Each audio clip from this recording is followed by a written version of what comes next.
everyone, my name is Harini, and I'll be presenting our paper on intersectional feminist and participatory machine learning, along with Amelia Dogan and Catherine D'Ignazia. This work is also the product of many wonderful collaborators whose photos you see here. So work in data ethics, fairness, and related areas often focuses on mitigating bias in harmful systems, making algorithms fair or transparent, or performing retroactive audits. This work is certainly a promising direction for the field. However, these sorts of approaches typically locate the source of injustice in individual people or specific technical systems, and solutions that emerge often take the form of what's been called technological band-aids. Other framings of data and algorithms have emerged that are rooted in considerations of power and justice. These trace the root cause of biased systems instead to the deeper structural inequalities in which data-driven systems are embedded. Inspired by this framing, our work is a shift from retroactive audits of potentially flawed systems to designing with the goal of co-liberation from the start.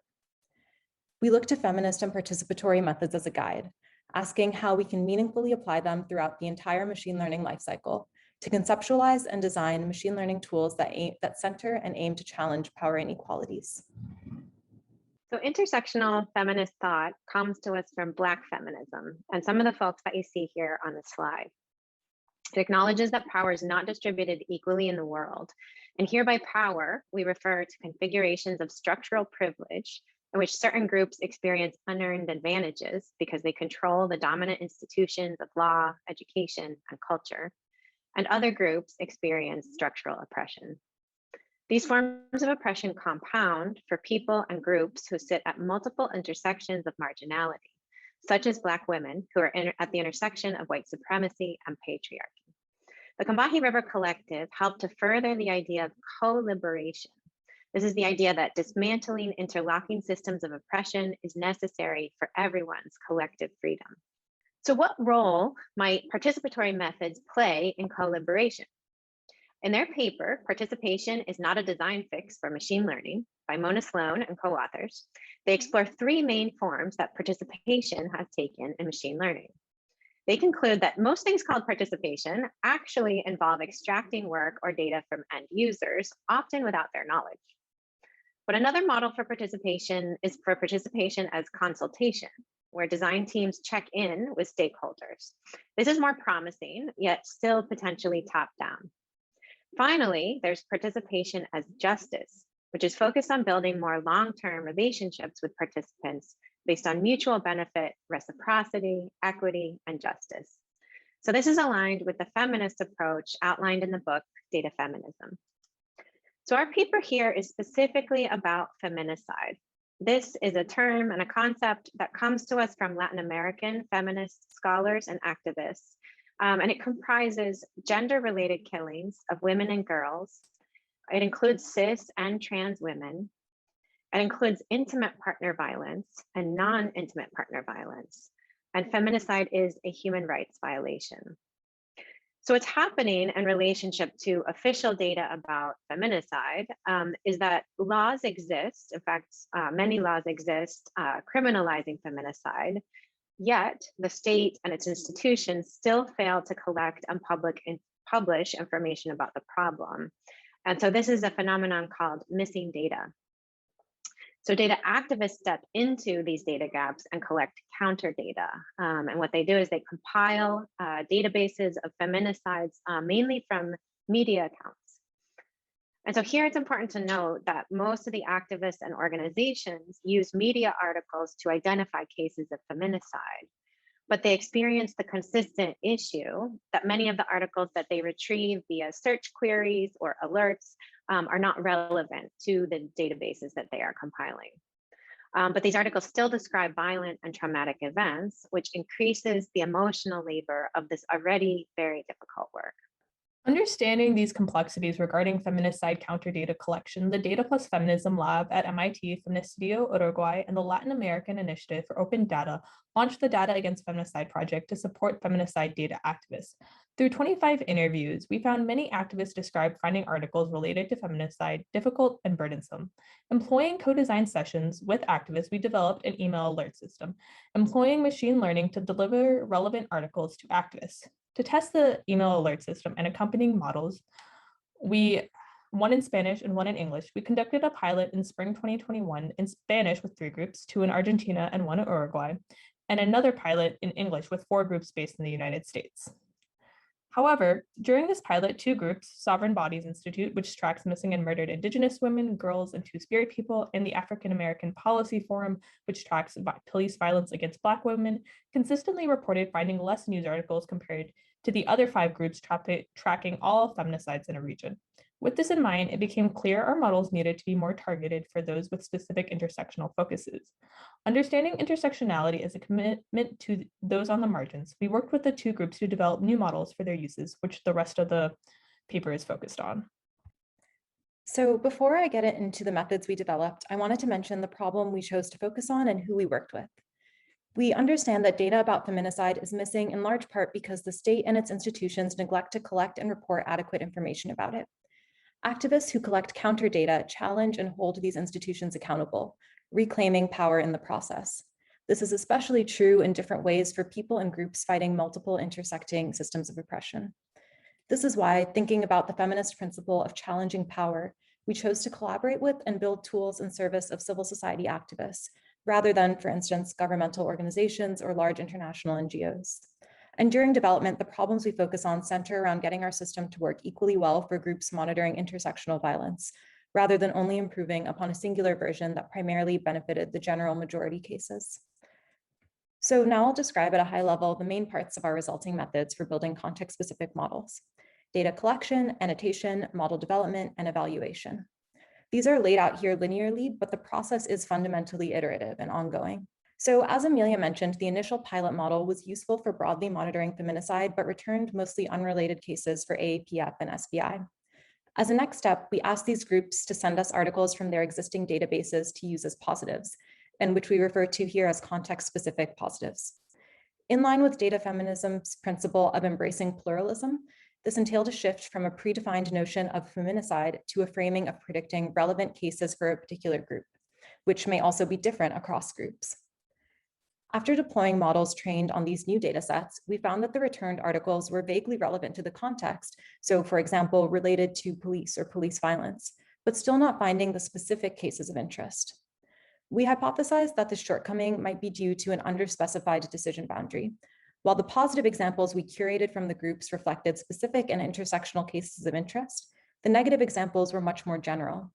In this failure mode, the model might learn that the positive cases involve police violence, for example, but nothing drives it to learn the more specific intersectional identities of interest.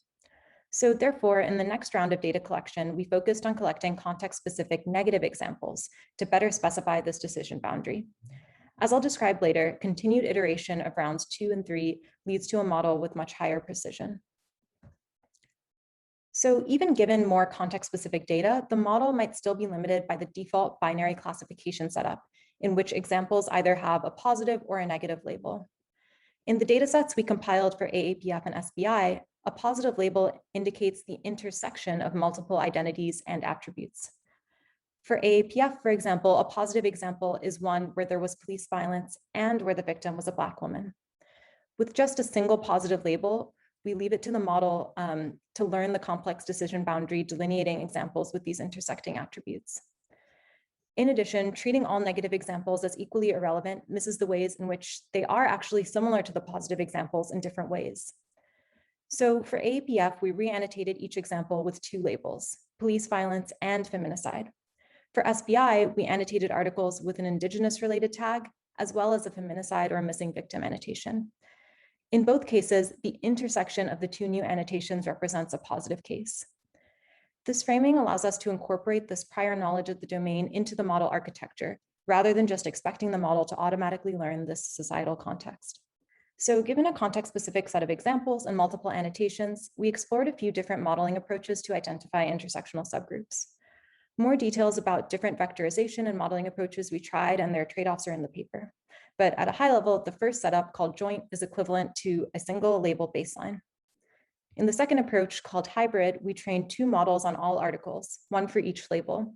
These 2 predictors' outputs are then combined into a single prediction.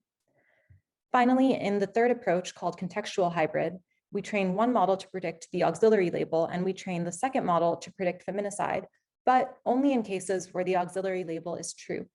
For example, the contextual model for police feminicides works by training one logistic regression on all articles to identify police violence and combining it with another logistic regression trained only on police violence articles to distinguish police feminicides from non-feminicide police violence. We use a multi-stage evaluation approach to ensure that the models actually serve activist needs in deployment, but also to build a degree of confidence in the models before requesting partner feedback to avoid unintentionally overburdening them. In stage 1, we compute a number of performance metrics across 5 validation splits of our internal dataset. In stage 2, we deploy these models in the actual deployment context and internally monitor results for approximately 2 weeks. Once we have confidence in the models in stage 2, we proceed to stage 3, which is an extended participatory evaluation where activists incorporate the new models into their regular workflows. And for this paper, I'm only going to talk about stages 1 and 2. So for stage 1, for both organizations, the hybrid models perform better than joint, which is the single label baseline, highlighting that incorporating multiple annotations yields better intersectional performance. And in addition, contextual hybrid performs better than the baseline hybrid model. The contextual feminicide predictor predicts the probability of feminicide conditioned on context. So its success both reaffirms and is able to utilize our prior knowledge that these intersectional cases manifest and are written about in unique ways. For stage 2, we launched the contextual hybrid models for both AAPF and SBI on the email alert system. For both organizations, we observed more relevant results than the initial general model. At the same time, the performance on these new, unseen, and possibly out of distribution articles was significantly lower than in our contained internal evaluation. This reflects an inherent difficulty in logging feminicides, especially for an intersectional subgroup. Not only do they make up a small percentage of overall feminicides, but these cases are also systematically undercovered by the media. So the real-world distribution of articles is drastically skewed towards the irrelevant ones. That said, we observed trends in the false positives we saw that were returned. For example, many of the false positives for AAPF were negative cases involving a female police officer. And for SBI, many described the MMIWG2 movement outside of the context of a specific feminicide case. We can collect such cases and add them back to the dataset as context-specific negatives. And indeed, after doing this for AAPF, we noticed improved performance. So I'll just wrap up here with some final thoughts.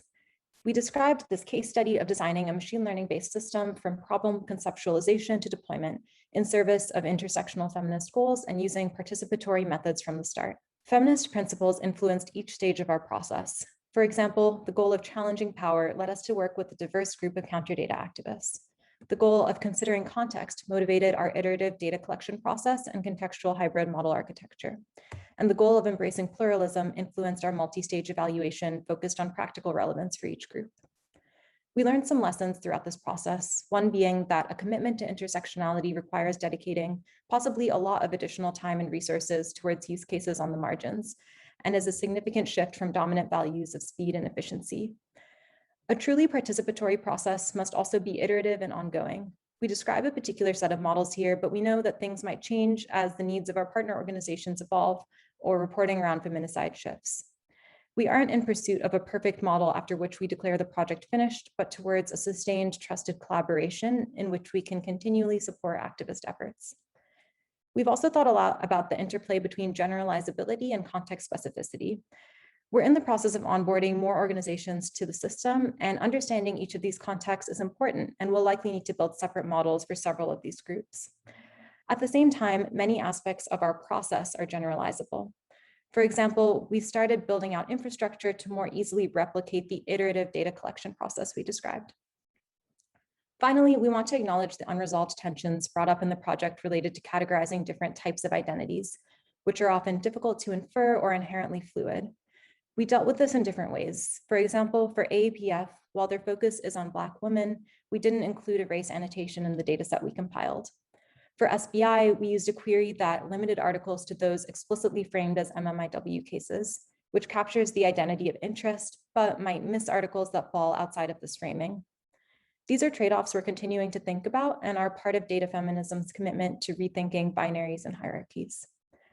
We hope that in addition to illustrating our approach to the specific case study, this work is also able to provide inspiration for how to mobilize intersectional feminist values in technology more generally.